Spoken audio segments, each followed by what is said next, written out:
আসসালামু আলাইকুম রহমতুল্লাহি ওয়া বারাকাতুহু। তারেক স্টিচিং হোম ইউটিউব চ্যানেলের পক্ষ থেকে সবাইকে জানাচ্ছি বরাবরের মতো আন্তরিক শুভেচ্ছা অভিনন্দন। আজকে আমরা মূলত ইংলিশ সেকেন্ড পেপারের খুবই গুরুত্বপূর্ণ একটা অংশ এবং খুব সহজ একটা অংশ আমরা আলোচনা করবো ইনশাল্লাহ। তোমরা সবাই থাম্বনেল দেখেছো ইতিমধ্যে। আমরা আজকে একটা সহজ গ্রামার পড়বো, যেটা হচ্ছে ট্যাগ কোয়েশ্চেন। এটা নবম দশম শ্রেণীর স্টুডেন্টদের জন্য মূলত খুবই জরুরি, তাই এটা আমরা আজকে শেষ করবো ইনশাল্লাহ। আজকে আমরা মূলত রুলসটা আলোচনা করব। আমরা ইনশাল্লাহ দ্বিতীয় পর্বে বা তৃতীয় পর্বে আমরা কিছু প্র্যাকটিস করবো ইনশাল্লাহ, ঠিক আছে? তো আজকে যেহেতু আমরা রুলস নিয়ে আলোচনা করবো, তাই ক্লাসটা অনেক বেশি গুরুত্বপূর্ণ হবে। আমি সবাইকে অনুরোধ করব শুরু থেকে শেষ পর্যন্ত ভিডিওটা দেখার জন্য এবং কিছু শেখার জন্য। ওকে, শুরু। বিসমিল্লাহির রহমানির রহিম। তাহলে প্রথমে বলা হচ্ছে ট্যাগ কোয়েশ্চেন্স। এই যে ট্যাগ কোয়েশ্চেনটা হচ্ছে এখানে লেখা আছে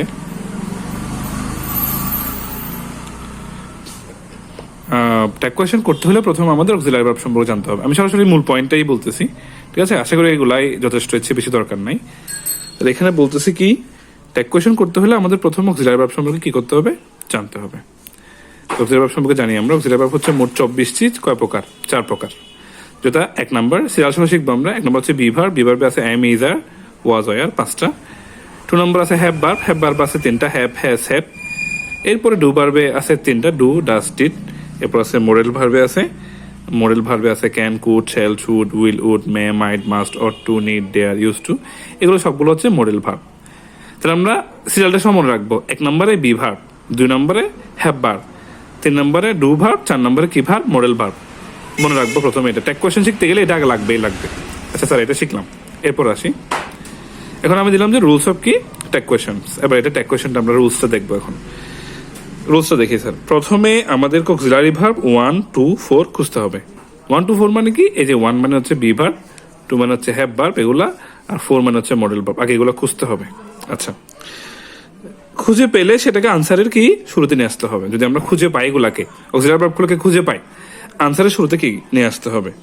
তারপরে বলতেছে নট না থাকলে নট যুক্ত করতে হবে, এবং নট থাকলে তা কি যাবে? বাদ যাবে। আর আমাদের নট দিতে হবে যেভাবে অ্যান অ্যাপোস্ট্রফি এইভাবে আমাদের নট দিতে হবে। আর নট থাকলে নট দেওয়ার দরকার নাই। এরপর একটা সাবজেক্ট আনতে হবে। সাবজেক্টের কথাটা একসাথে বলে ফেলি এখানে। সাবজেক্টের কথাটা হচ্ছে, যদি একটা ছেলে হয় হি হবে, একটা মেয়ে হয় তাহলে সি হবে, কোনো বস্তু হলে তাহলে ইট হবে, আর যে কোনো কিছু টোরাল হলেই দেয় হবে। এরপরে বলতেছি আমরা সবশেষে একটা কি হবে? কোয়েশ্চেন মারতে হবে, মানে যেহেতু এটার নাম হচ্ছে ট্যাগ কোয়েশ্চেন, তাই। এরপরে তাহলে এগুলো সবগুলো হলো যে অক্সিলারি ভার্ব খুঁজে পেলে।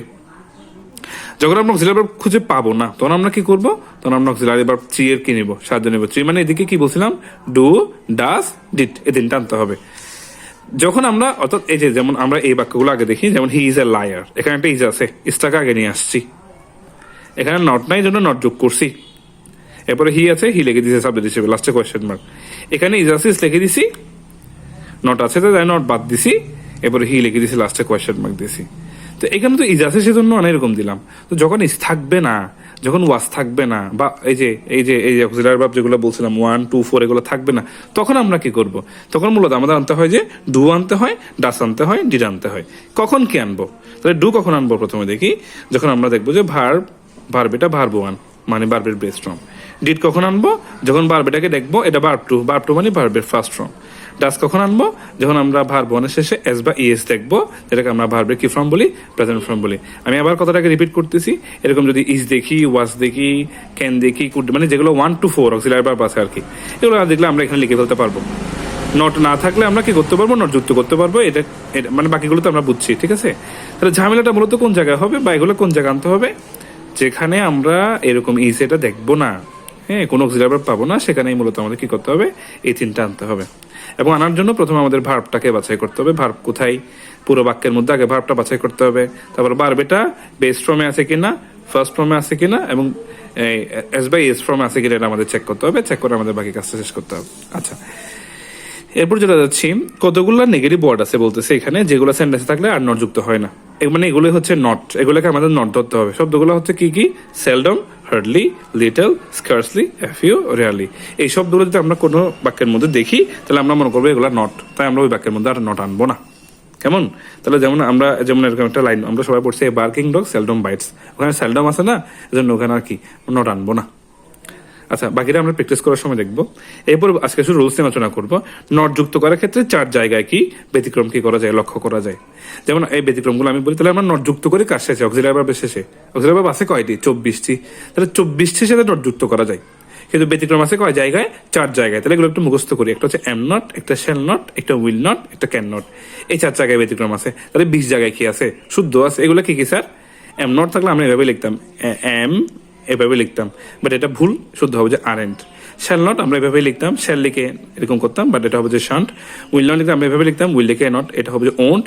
ক্যান নট লিখলে আমরা এন দূরে লিখতাম, বাট এটা এরকম না হয়, হবে যে কান্ট হবে। ওকে, এরপর আমরা বলতেছি লেটস বা লেটস দিয়ে, লেটস বা লেটাস অথবা লেটস দিয়ে বাক্য শুরু হলে আনসার হবে যে শ্যাল উই। এটা আবার টেনশন করার দরকার নেই। আমরা কোনো একটা বাক্য শুরু যদি লেটস দেখি বা লেটাস দেখি, তাহলে আমরা সরাসরি শ্যাল উই লিখে দিব, এটাতে কোনো ডাউট হচ্ছে না। যদি লেটাস বা লেটস ছাড়া অন্যান্য, যেমন let him, let her, let them, let me, এগুলো দেখি আনসার হবে যে কি? Will you. এখানেও আমাদের কোনো ডাউট নাই। এরপরে যদি প্রথমে ভার্ব দিয়ে বাক্য শুরু হয়, যেমন ওপেন দ্য ডোর, দরজাটি খুলো, ডোন্ট টক, কথা বলিও না, এই জাতীয় বাক্য হলে আনসার হবে যে কি? Will you. ডাইরেক্ট আনসার, এখানে অন্য কিছু ভাবতে হবে না। আর এটা কি বুঝাইছি আমি? এটা বুঝাইছি এভরিবডি অথবা এভরি ওয়ান, সাম বডি অথবা কি সাম ওয়ান, এনি বডি বা এনি ওয়ান, নো বডি অথবা নো ওয়ান। এগুলো দিয়ে যদি কোনো বাক্য শুরুতে থাকে তাহলে আমাদের ওই সাবজেক্টের জায়গায় আমাদের দে আনতে হবে। আর যদি এভরিথিং, এনিথিং, সামথিং, নাথিং, কোনো থিং থাকে, থিং অত বস্তুকে বোঝায়, জন্য আমরা কি আনবো? এখানে ইট আনবো। এ হচ্ছে আমাদের মেইন যেগুলো রুলস, এগুলো আমি বলে ফেললাম। এখন আমরা যেগুলো দেখতে পাচ্ছি নিচে, এগুলো হচ্ছে মূলত ব্যতিক্রম কিছু রুলস বলা যায়। ব্যতিক্রম কোনো আমরা এখন ফললে বুঝতে পারবো। তাহলে একটু আগে আমরা কি বলছিলাম? এস বা এস থাকলে কিন্তু ডাস বলছিলাম, এটা একটু আমরা পড়ি। এভরিবডি অথবা এভরিওয়ান, এরপরে ভার্ব শেষে যদি কি থাকে? এস বা এস থাকে, আনসারটা দিতে বলছে ডোন্ট দে। কেমন সম্ভব স্যার এটা? আমরা একটু আগে পড়ছিলাম যে ভার্ব শেষে এস বা এস থাকলে কিন্তু ডাস হওয়ার কথা, কিন্তু এখানে হচ্ছে ডু। নট নাই জন্য ডোন্ট হওয়ার কথা, তাহলে নোট হয়েছে, ঠিক আছে। এরপরে এটা তো একটু আগে বলছিলাম এভরিবডি দেখলে দেয়া হয়, তাহলে ঠিক আছে। তাহলে সমস্যাটা কোন জায়গায়? এখানে ডাস বসে নাই কেন সেটা? তো সেটা হচ্ছে কি, মূলত এভরিবডি থাকলে এভরিবডির জন্য যেহেতু দেয় বসবে, দেয়ের শেষে ডাস বসে না, সেজন্য এখানে এস বা এস থাকার পরেও আনসার হবে যে কি? Don't they. তাহলে এটা স্বাভাবিক নিয়ম না, এটা হচ্ছে কি? ব্যতিক্রম নিয়ম। সেজন্য মনে রাখতে হবে, যেমন এভরিবডি লাভস ফ্লাওয়ার্স, সবাই ফুলকে ভালোবাসে, এভরিবডি ফলে লাভস আছে, আনসারটা হবে যে ডোন্ট দে। তারপরে নোবডি, এরপর যদি নোবডি প্লাস নান, নোবডি অথবা নান, এরপর যে ভার্বের শেষ বেস থাকে আনসার হবে যে ডু দে, কারণ নোবডির মধ্যে অলরেডি নট আছে, তো এখানে নট হবে না। এভরিবডি অথবা এভরিওয়ানের পরে ইস, আমরা কিন্তু ইস থাকলে ইসটাকে আগে নিয়ে আসি, নট যোগ করি, তো এটা ইজন হওয়ার কথা, আরেন কেন হয়েছে স্যার? আবার আগের মতো রুলস, এভরিবডি থাকলে যেহেতু দে আনতে হবে, দে এর পরে ইস বসে না, তাই এর আনসারটা হবে যে কি? আর এন দে। এবার নোবডির পরে যদি ইস থাকে আনসার হবে যে কি? আর দে। এরপর আসে আমরা the mother rose in her. এটা কিন্তু সবাই ঝামেলা করে, ঝামেলা হয় বা ঝামেলা হয়ে যায় কোন জায়গায়? সেই মাদারের জন্য। মাদার দেখে অনেকে বলে যে এখানে সি দিতে হবে, বাট এটার আনসারটা কি? The mother rose in her. এর অর্থ হচ্ছে ডিডন্ট ইট। এখন ডিডন্ট ইটটা কেন হলো স্যার? এটা একটু আমি ব্যাখ্যা দিই। এখানে মূলত এটা ভার্ব টু, রোজ, রাইস থেকে কিন্তু রোজ হয়েছে। অনেকে বলবো যে এটা স্যার এখানে কোনো ভার্ব নাই, এটা রোজ হচ্ছে গোলাপ, এটা রোজ, এটা হচ্ছে এখানে ভার্ব টু। তাহলে ভার্ব টুর জন্য আমাদের ডিড আনতে হয় বলছিলাম, এরপর একটা নোট করলাম। ইট কেন করলেন স্যার? এর অর্থটা হচ্ছে দ্য মাদার রোজ, মাতৃত্ব যে ঘটলো, ইনহারত তার মধ্যে মাতৃত্ব যে ঘটলো, এখানে মা নয়, মাতৃত্ব, এজন্য হয়েছে যে কি? ইট। তাহলে এখানে দা ফাদার দেখলে, দা মাদার দেখলে আমরা আনসারে লিখে দিলে হয়ে যাবে। এরপরে ডু বা ডোন্ট দিয়ে কোনো বাক্য শুরু হলে আনসার হবে যে কি? Will you. একটু আগে বলছিলাম ভার্ব দিয়ে বাক্য শুরু হলে উইল ইউ। লেটস বা লেটাস দিয়ে বাক্য শুরু হলে কি বলছিলাম? Shall we. আর লেট হিম অথবা হার দেম, এগুলো থাকলে আনসার হবে যে কি? Will you. এই হচ্ছে আমাদের রুলস। আশা করি এতটুকু যথেষ্ট ট্যাগ কোয়েশ্চন জানার জন্য, ঠিক আছে। তো আমরা এই রুলসগুলো থেকে, মানে রুলসগুলো যেভাবে আমরা পড়াইছি ঠিক রুলস অনুযায়ী আমরা মানে 9-10 যে কিছু আমাদের প্র্যাকটিস করার প্রয়োজন, বা যেগুলো বুট কোয়েশ্চেন আমাদের প্র্যাকটিস করার প্রয়োজন, আমরা ইনশাল্লাহ এই আগামী পর্বে 20টা বা 30টা এরকম আমরা প্র্যাকটিস করে দেখাবো। ইনশাল্লাহ আগামী পর্বে সবার সাথে দেখা হবে। ততক্ষণ পর্যন্ত সবাই ভালো থাকো, সুস্থ থাকো। ধন্যবাদ। আসসালামু আলাইকুম ওয়া রাহমাতুল্লাহি ওয়া বারাকাতুহু।